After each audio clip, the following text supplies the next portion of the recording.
High সবাইকে, আবার চলে এলাম নতুন একটা ভিডিও নিয়ে। বলেছিলাম কি রান্না করলাম তোমাদেরকে পরে জানাবো।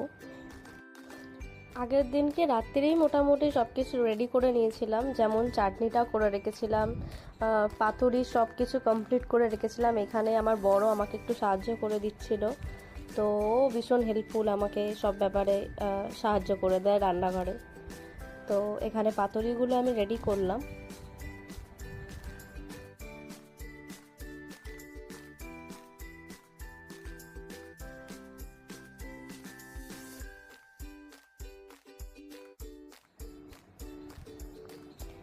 ফিশ ফ্রাইয়ের শেপটাও করে নিলাম, ফিশ ফ্রাইও করেছিলাম।